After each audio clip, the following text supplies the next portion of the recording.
Penyelamatan itu sifatnya hari ini dan selama-lamanya. Halo, Tuhan bersamamu. Selamat jumpa kembali dengan cuap-cuap kawam Katolik awam. Apa kabar Bapak dan Ibu, kakak dan adik, saudara-saudara, teman-teman dan rekan-rekan semua? Semoga baik adanya, sehat dan bahagia. Mari bersama dengan cuap-cuap kawam Katolik awam kita membaca dan mendengarkan bacaan hari ini. Ingatlah untuk memberikan like, komentar, dan share kepada yang lain sehingga orang lain juga bisa membaca dan mendengarkan bacaan hari ini. Mari kita hening sejenak sebelum kita membaca.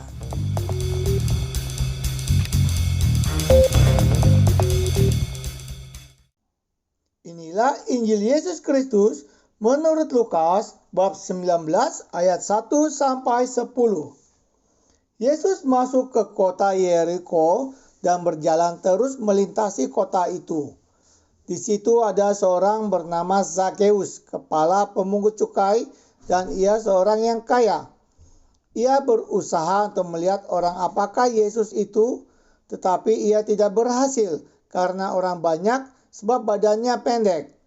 Maka berlarilah ia mendahului orang banyak, lalu memanjat pohon ara untuk melihat Yesus yang akan lewat di situ. Ketika Yesus sampai ke tempat itu, ia melihat ke atas dan berkata, "Zakeus, segeralah turun, sebab hari ini aku harus menumpang di rumahmu." Lalu Zakeus segera turun dan menerima Yesus dengan sukacita. Tetapi semua orang yang melihat hal itu bersungut-sungut, katanya, "Ia menumpang di rumah orang berdosa." Tetapi Zakeus berdiri dan berkata kepada Tuhan, "Tuhan, setengah dari milikku akan kuberikan kepada orang miskin, dan sekiranya ada sesuatu yang kuperas dari seseorang, akan kukembalikan 4 kali lipat." Kata Yesus kepadanya, "Hari ini telah terjadi keselamatan kepada rumah ini, karena orang ini pun anak Abraham. Sebab anak manusia datang untuk mencari dan menyelamatkan yang hilang." Demikianlah sabda Tuhan. Terpujilah Kristus. Setelah mendengarkan sabda Tuhan, mari Bapak dan Ibu, kakak dan adik, saudara-saudara, teman-teman dan rekan-rekan semua, kita mendengarkan renungan yang diambil dari homili misa harian oleh Romo RD Victorius Rudi Artono, Paroki Alam Sutera, Gereja Santo Laurentius. Bapak Ibu, saudara-saudara terkasih, oma, opa, juga yang ada di rumah masing-masing.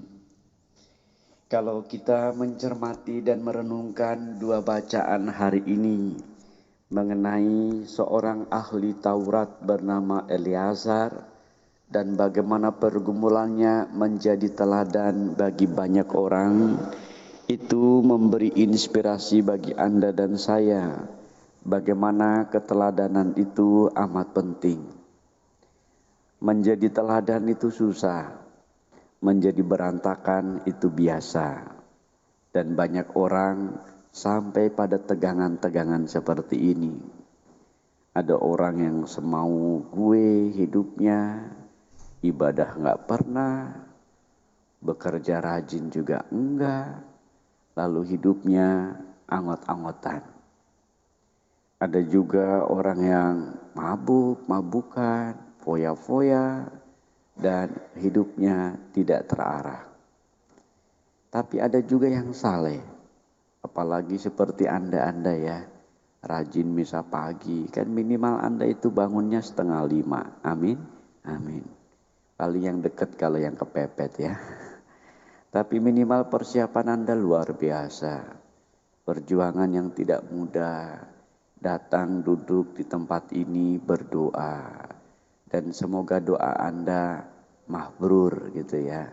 Fokus, jangan udah 4:30 bangun sampai di sini duduk diam malah bobo, boring, bobo miring. Jangan, berjuang terus karena Anda telah memperjuangkan yang baik. Apalagi kemudian nanti menjadi contoh-contoh bagi banyak orang. Inilah sebuah catatan perjuangan menjadi role model Sebuah keteladanan memang tidak mudah. Kalau Anda membawa referensi dari sebuah catatan rohani, sebenarnya kita cukup membaca kisah-kisah Santo Santa. Versi mana yang Anda ingin baca? Versi pujangga gereja, versi kemartiran, versi perawan, atau gembala umat. Itu kisah-kisah heroik yang buat saya memberi semangat untuk bisa meneladan bagaimana kisah-kisah orang suci luar biasa. Saya membaca buku Heroic Leadership dari karangan seorang Yesuit. Bagaimana di sana dikatakan kepahlawanan dalam gereja itu penting dan harus ada sepanjang masa. Tanpa kepahlawanan, hampir pasti tidak mungkin umat terlibat di dalamnya. Maka jiwa kepahlawanan itu memang harus hinggap dalam gereja supaya menyemangati banyak orang. Mungkin mereka yang loyo, mungkin mereka malas-malesan, atau mereka yang mungkin 50-50 ya. Jadi Katolik syukur, enggak lah, yang penting ada KTP-nya. Banyak itu juga seperti itu. Nah, itulah dengan keteladanan kita, heroik kita, semangat kepahlawanan itu semoga mengisi sanubari sebagaimana dikisahkan oleh Eleazar yang boleh menjadi teladan bukan hanya untuk orang muda dikatakan tadi, tetapi menjadi sungguh-sungguh teladan bagi banyak orang. Hidup Eleazar ini suci sekali saudara-saudara. Siang malam berdoa bergumul dengan firman Tuhan. Ada orang yang menganggap itu orang gila itu. Memang bedanya orang gila dengan orang kudus hampir tipis katanya gitu ya. Hampir tipis ya. Tapi tentu banyak juga yang bisa kita lihat berbeda. Tapi ini catatan bacaan pertama. Bacaan kedua kisahnya lain lagi. Seorang pemungut cukai yang berbanding terbalik dengan kehidupan Eleazar, Sakius. Jangan lihat saya ya. Kadang-kadang Sakius kan sama sama Rudi itu ya. Pendek, kecil, hitam, tapi manis. Amin. Dan dalam catatan seperti ini, Sakius ini adalah orang yang terpandang ya, dia punya harta, tetapi dia belum tahu siapakah Tuhan Yesus.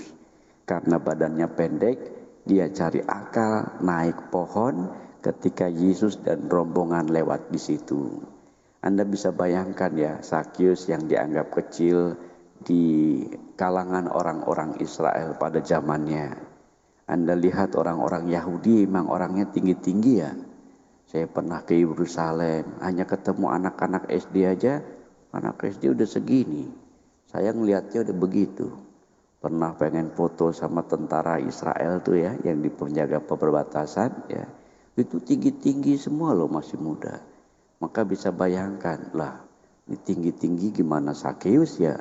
Dan saat itu pergumulannya antara ya kalau ikut dalam rombongan dia pasti tidak bisa lihat karena rombongannya banyak. Yang ikuti Yesus itu banyak ketika Yesus hadir.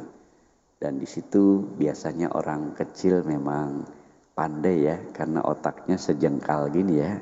Otak sama hatinya sejengkal, lalu dia naik ya. Begitu naik malah jadi sorotan. Ini kalau didramakan sebetulnya bagus. Yesus masa melihat Yesus. Yesus melihat Sakeus. Masa melihat Sakeus. Ada pertobatan turun. Itu bagus secara dinamika dari sinopsis.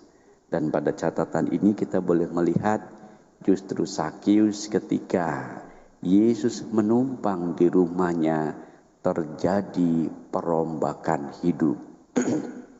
Yang pertama, pertobatan secara pribadi. Sakeus bertobat. Dan yang kedua, dia mempertobatkan pribadinya itu untuk sosial dengan berkata, Tuhan, separuh dari milikku akan kuberikan kepada orang miskin. Dan sekiranya ada sesuatu yang kuperas dari seseorang, akan kukembalikan 4 kali lipat. Ini yang disebut perjumpaan dengan Yesus mengalami metanoia, secara pribadi transform, mengalihkan kehidupannya dari yang lama menjadi baru, dan efek dari pertobatan pribadi itu sosial, berdampak juga untuk sesama, apalagi untuk mereka yang pernah kita sakiti. Itulah janji Sakius, dan jawaban Tuhan luar biasa.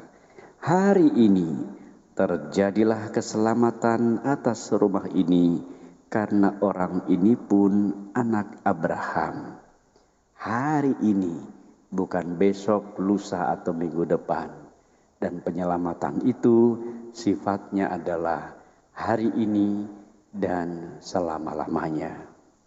Tuhan memberkati. Amin. Tuhan bersamamu. Terima kasih Bapak dan Ibu, kakak dan adik, saudara-saudara, teman-teman dan rekan-rekan semua yang telah ikut membaca dan mendengarkan bacaan hari ini.